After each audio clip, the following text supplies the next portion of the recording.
This video is sponsored by Ram Ram Group of Companies. Atiq Ahmad के लिए राजनीति न होकर ओलंपिक बन चुका था।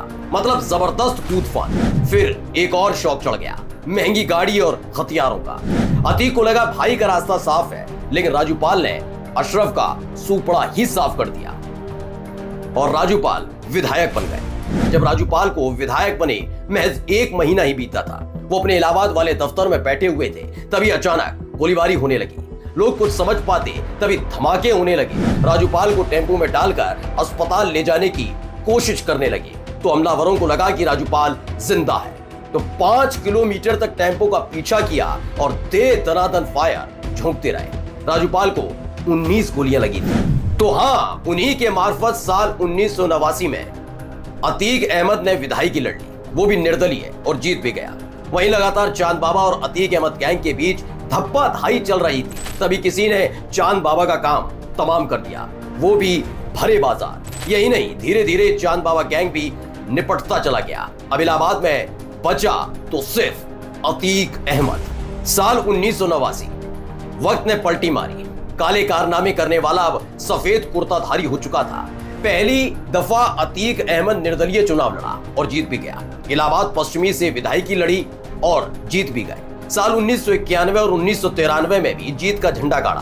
अतीक अहमद के लिए राजनीति न होकर ओलंपिक बन चुका था। मतलब जबरदस्त कूद फान, कभी समाजवादी पार्टी, कभी अपना दल, मतलब कतई कूदम काद मचा डाली थी। साल 1996 में समाजवादी पार्टी ने उसे टिकट दिया और वो चौथी बार विधायक बना। साल 1999 में उसने अपना दल का हाथ थाम लिया। कानून को कुचलने वाला अपने कुर्ते की जेब में कानून को रखने लगा। कानून को कुचलने वाला अतीक अहमद अब तक समझ चुका था, अगर बाहुबली और दबंगई को जिंदा रखना है तो सियासी गलियारों में धमक बनाए रखना जरूरी है। इसलिए उसने पार्टी और पार्टी की विचारधारा पर गौर नहीं किया, सिर्फ फोकस किया विधायकी और सांसदी पर। इसलिए कभी समाजवादी पार्टी के साथ हो लिया तो कभी अपना दल का सच्चा समर्थक। फिर एक और शौक चढ़ गया, महंगी गाड़ी और हथियारों का। कई सालों तक इलाहाबाद से लेकर फूलपुर, कौशांबी और चित्रकूट तक अतीक अहमद का जूता पूजने लगा। तो वहीं बिहार में भी अतीक अहमद ने कई कांड कर दिए, लेकिन एक कांड जो अतीक ने किया, उसने इस बाहुबली के गुर्दे छील कर रख दिए।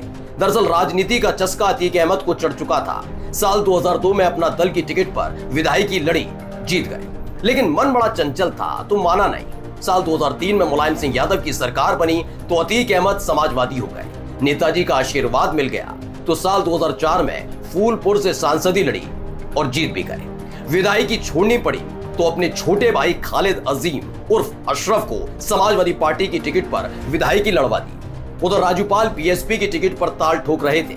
अतीक को लगा भाई का रास्ता साफ है, लेकिन राजूपाल ने अशरफ का सूपड़ा ही साफ कर दिया और राजूपाल विधायक बन गए।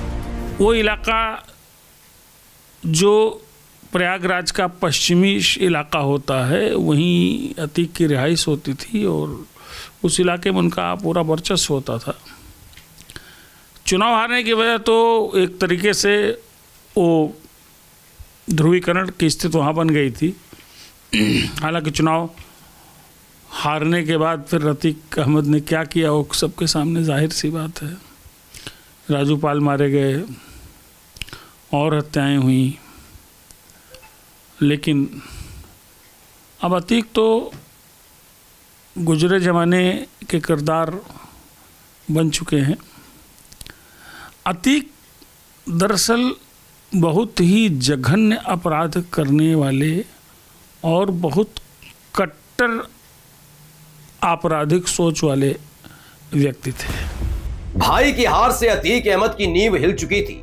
वजह, एक वक्त में राजूपाल खुद अतीक अहमद के करीबी हुआ करते थे।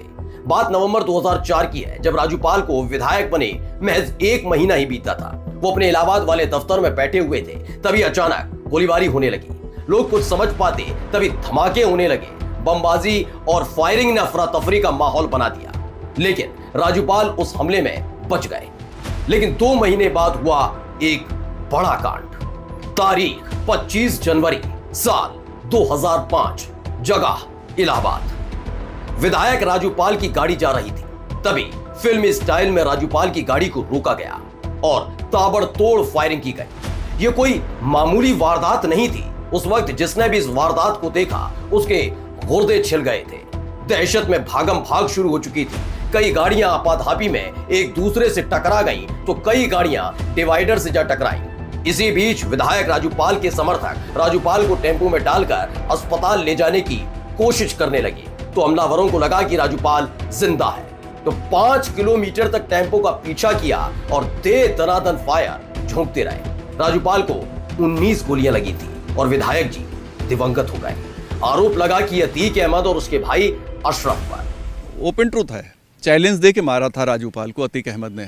चूंकि अशरफ को हराया था राजूपाल ने, बाई इलेक्शन थी, सपा की सरकार थी, अतीक अहमद सपा के साथ थे। बाई इलेक्शन हमेशा वो सीट भी अतीक अहमद की ने खाली की थी, चूंकि वो लोकसभा चुनाव जीत गया था, तो वो सीट अपने भाई को चाहता था जीते, लेकिन वहाँ राजूपाल के जीतने के बाद उसे लगा कि हमारी तो राजनीति ख़त्म हो गई।